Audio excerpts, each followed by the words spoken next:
¿cuándo comenzamos a cantar villancicos y a decorar árboles? ¿Por qué Santa tiene un traje rojo, un trineo y 8 renos?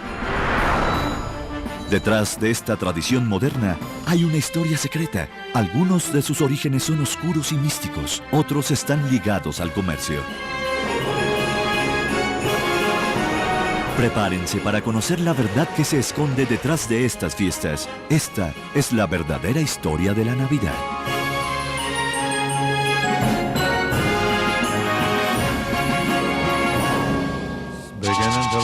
Comienza a parecer que es Navidad. Hace frío, nieva y las ciudades se adornan cada vez más pronto.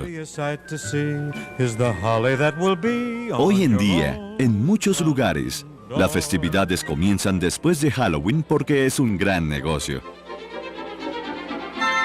Cada año, las ventas de decoración y regalos recaudan en Estados Unidos más de 15 mil millones de dólares. En cada centro comercial hay santas con sus trineos llenos de juguetes y también hay luces, muchísimas luces. Pero, ¿cuándo se crearon las primeras luces eléctricas de Navidad? Fueron creadas en 1882 por Edward Johnson, vicepresidente de la compañía Edison.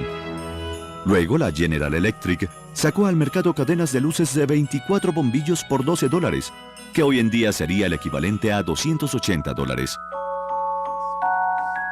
Esta idea brillante se le atribuye a un operador telefónico de Nueva Inglaterra. La inspiración vino de su trabajo en la compañía de teléfonos.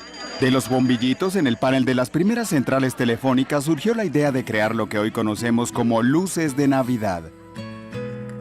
Al igual que las luces, hay otras tradiciones navideñas que tienen un origen oscuro pero real y que explican por qué hacemos cosas tan extrañas en diciembre, como por ejemplo, cortar un árbol y colocarlo en la sala. Más de 30 millones de personas lo hacen antes del 25 de diciembre. ¿Pero por qué? Es una tradición que se remonta a unos 2000 años atrás y que formaba parte de una celebración anual de los pueblos del norte de Europa. Cada diciembre, en el día más corto del año, se produce el solsticio de invierno.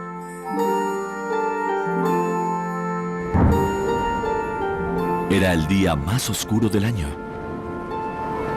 pero al mismo tiempo representaba la esperanza de días más largos.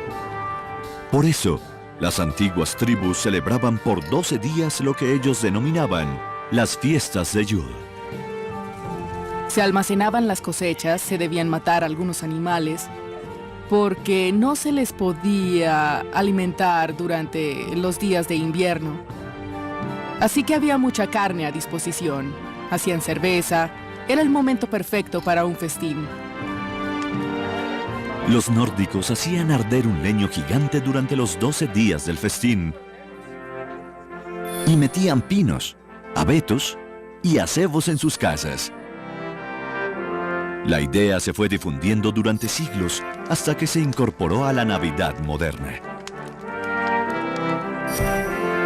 Hoy en día, buscar el árbol es una tradición familiar navideña. En Estados Unidos, se plantan 315 millones de árboles por año en unas 15.000 haciendas. Eso representa un árbol para cada hombre, mujer y niño en el país. La producción de árboles de Navidad nunca se detiene. Lo que hoy es una semilla, mañana será el árbol de Navidad de alguien. El árbol que más le gusta a los clientes es el abeto balsámico, porque cuando vuelves del trabajo y abres la puerta de la casa, huele el árbol y para ellos ese olor es la Navidad. El olor del árbol es lo más importante.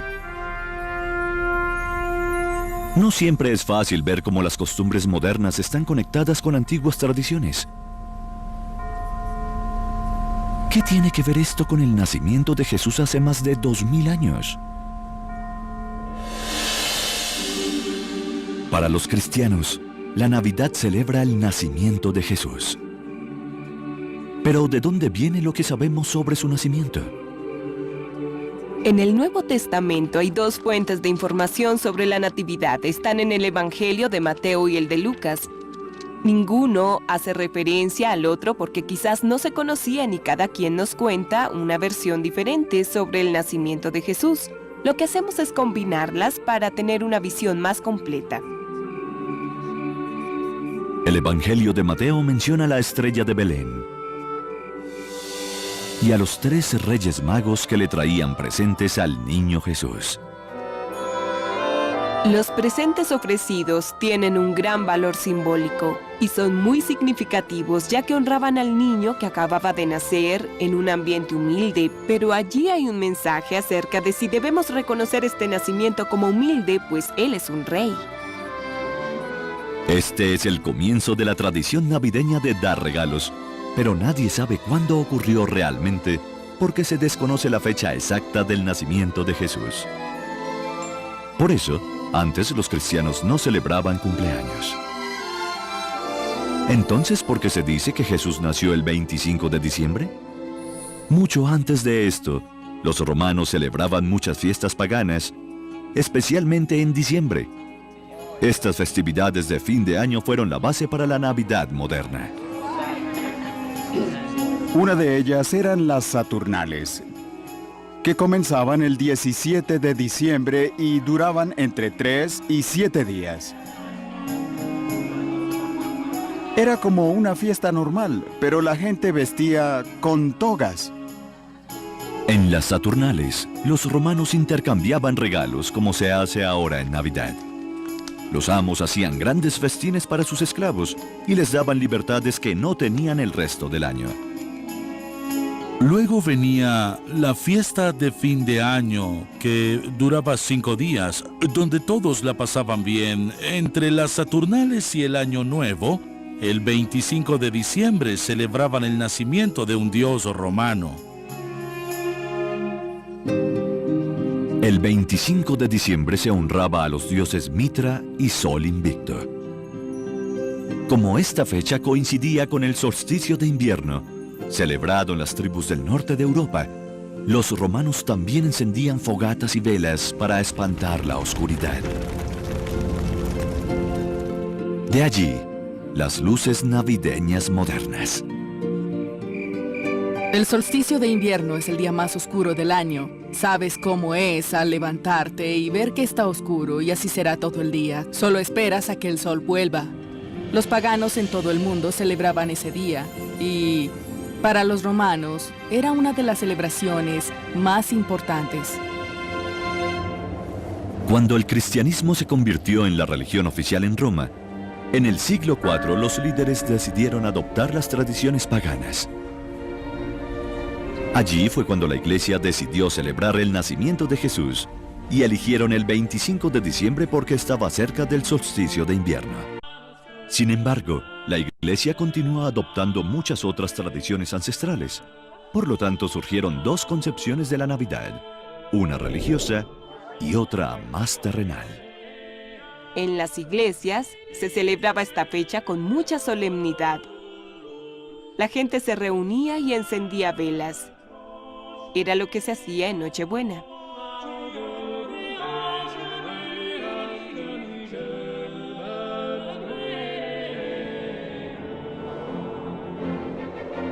Pero fuera de las iglesias, en las casas y en las plazas, la Navidad era vista como una festividad para embriagarse.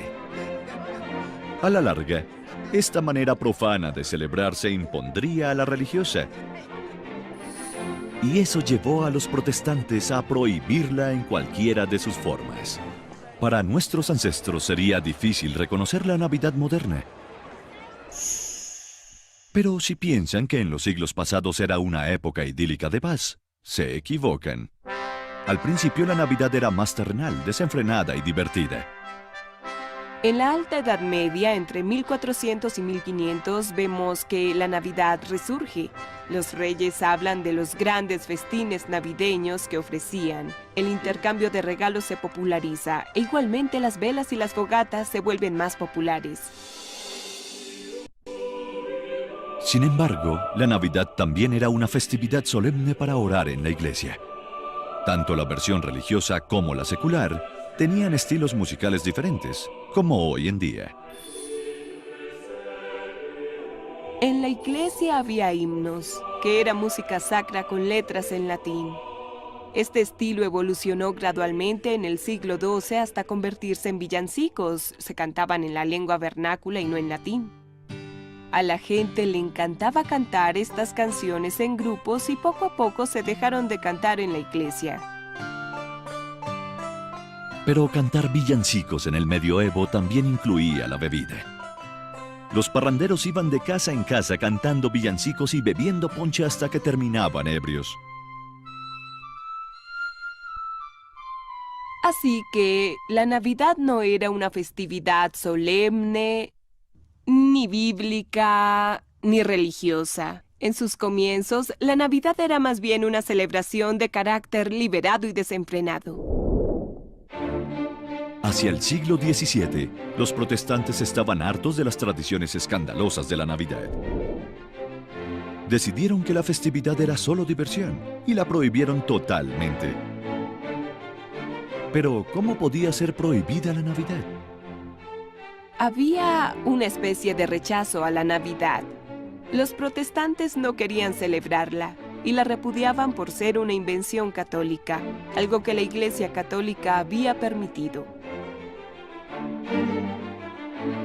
En Inglaterra, la Navidad fue prohibida por un tiempo, pero no duró mucho. Años más tarde, volvería una versión de la Navidad más recatada. Sin embargo, la Navidad también pasaría por momentos difíciles en el Nuevo Mundo a comienzos del siglo XVII, pues los puritanos colonos ingleses veían la festividad con recelo. Los puritanos de Nueva Inglaterra conocían muy bien la asociación con las celebraciones paganas del solsticio de invierno y querían evitar relacionarse con esto a toda costa. Un comentarista puritano dijo que la Navidad era una ofensa a la castidad. Y otro en Boston dijo que los hombres deshonraban más a Cristo en los 12 días de Navidad que en todo el año. Las colonias comenzaron a crecer a lo largo de la costa, y las que estaban en la región del Atlántico Medio eran menos conservadoras. Para mediados del siglo XVI, estos colonos habían adoptado muchas de las tradiciones navideñas de Europa, pero aún había parranderos que mantenían vivo el comportamiento escandaloso del pasado. En Virginia, por ejemplo, la mayoría que celebraba lo hacía cenando con amigos. En los registros coloniales y en los primeros republicanos abundan situaciones en las que la gente estaba en la casa de un caballero de Virginia en una agradable cena navideña, y los escandalosos de la calle se enteraban y tocaban a la puerta y seguían la vieja tradición de «denos comida y bebida o lanzaremos piedras a las ventanas», así que se mantenían las dos costumbres. Cuando los Estados Unidos evolucionaron, las costumbres navideñas también cambiaron, y la gente adinerada inició una cruzada contra la Navidad escandalosa. La respetable clase media quería trasladar la Navidad escandalosa que celebraba en las calles adentro del hogar. Como todos tenían propiedades, temían que fuesen destruidas. No querían perder sus bienes. Así que deseaban sacar esa celebración pública de las calles y llevarla al hogar, para que girara en torno a toda la familia y fuera una reunión privada en casa. Este esfuerzo fue más deliberado y exitoso en la creciente ciudad de Nueva York. Sus fundadores, los holandeses, adoptaron sus viejas y populares tradiciones navideñas. Uno de ellos, un profesor con dotes para la poesía, cambiaría el concepto de la Navidad para siempre. Nueva York en el siglo XIX era una ciudad cambiante, la población crecía rápidamente y había una nueva industria. Además había nuevos comercios florecientes que luego harían de la Navidad algo comercial. Sin embargo, no solo era una ciudad cambiante, también era un hervidero de nuevas ideas. Clement Clark Moore, profesor de literatura griega y oriental, tuvo una idea que cambiaría la Navidad para siempre. En 1882, escribió un poema de 56 líneas que tituló La visita de San Nicolás, conocido hoy en día como la víspera de Navidad, y que crearía la visión norteamericana moderna de la Navidad. Lo interesante del poema de Moore es que depuró varias tradiciones de comienzos del siglo XIX. Las combinó y agregó las suyas de su propia imaginación. El poema de Moore sentó un precedente y estableció el modo como se celebra la Navidad. El tema de Moore es el Santa que conocemos hoy en día. ¿En qué se inspiró? En dos figuras navideñas legendarias del viejo mundo. Uno era San Nicolás, un obispo del siglo IV que era conocido por dar presentes y pasó a la historia por dejarlos en medias. El otro era Sinterklaas, la versión holandesa de San Nicolás. Sinterklaas se había fusionado un poco con Odín, el dios pagano de Yule que volaba en un caballo de 8 patas. Antes de mediados del siglo XIX, Santa Claus tenía diferentes formas y tamaños. Llegaba en un bote, a caballo, en trineo. Todas estas versiones estaban presentes en Estados Unidos, sobre todo en Nueva York. Ambas leyendas del viejo mundo eran ricas en detalles, muchos de los cuales Moore dejó por fuera. Una de las omisiones fue el compañero de San Nicolás. Un personaje bizarro, oscuro, como un demonio que castigaba a los niños malos. En el norte de Europa había una figura demoníaca que acompañaba a San Nicolás.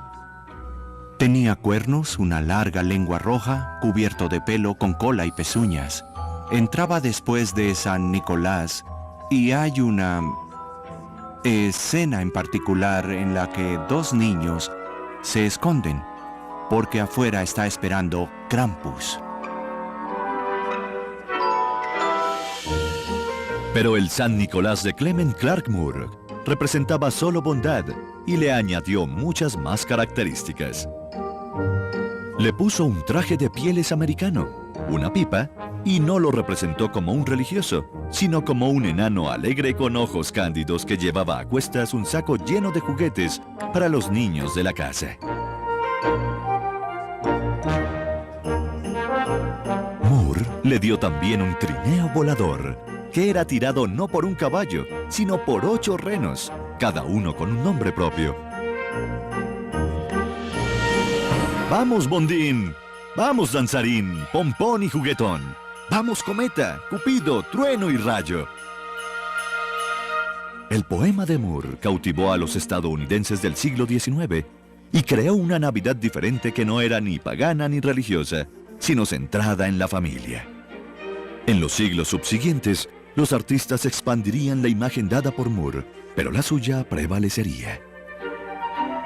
Un aspecto interesante del poema es que los editores hicieron un cambio en la última línea. En la versión original de Moore decía Alegre Navidad para todos y una noche buena. Pero la mayoría de los editores cambió Alegre por Feliz. Aunque el Santa de Moore era todo un ícono, no estaba tan completo como el que conocemos hoy en día. El de Moore no vivía aún en el Polo Norte.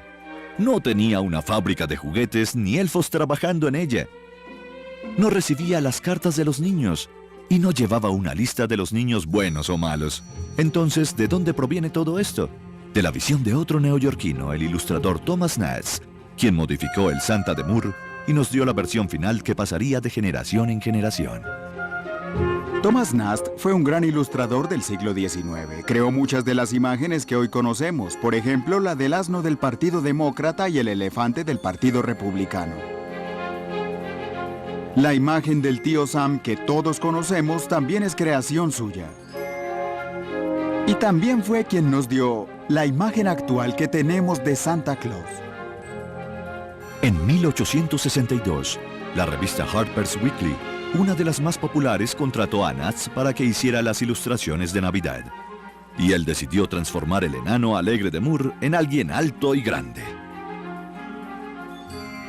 Se convierte En el abuelo con barba blanca, porque esa era la imagen de alguien adinerado en la época victoriana. Vestía un traje rojo con ribetes blancos, botas negras, cinturón con hebilla y una pipa. La imagen de Santa aportada por Nats se mantuvo y fue haciéndose cada vez más detallada. Nats lo reinventaba cada año. Él creó muchas de las cosas que asociamos con Santa Claus. Por ejemplo, la lista de niños buenos y malos, la casa en el Polo Norte, y así se afianzó la imagen de Santa Claus. A mediados del siglo XIX, el árbol de Navidad, una variación de la costumbre nórdica de llevar a la casa árboles verdes, se convirtió en el símbolo central de la Navidad norteamericana debido a una fotografía. El 23 de diciembre de 1848, la revista The Illustrated London News publicó una imagen de la joven reina Victoria y el príncipe Alberto con su familia alrededor de un árbol de Navidad, que era parte de la tradición alemana de Alberto. Inglaterra quedó fascinada de inmediato. 2 años después se volvió a publicar la misma imagen de la reina Victoria y el príncipe Alberto en una popular revista de Estados Unidos, con un par de alteraciones. Eliminaron la corona de la reina y al príncipe le quitaron el bigote para hacerlos parecer más estadounidenses. Esto con el fin de decirle a la clase media norteamericana que compraba la revista que esta era una buena tradición para sus hogares. El árbol de Navidad había llegado oficialmente a Estados Unidos. En 1856, el presidente Franklin Pierce mandó a colocar uno en la Casa Blanca. Así, el Santa Claus rediseñado y amigo de los niños y el árbol de Navidad decorado contribuyeron a transformar la Navidad. La festividad que una vez fuera sinónimo de ebriedad y escándalo, ahora se celebraba en familia. Sin embargo, a comienzos del siglo XX, Santa y la Navidad volverían a transformarse. Ahora Santa sería una imagen publicitaria y la Navidad una época de bonanza para los comerciantes.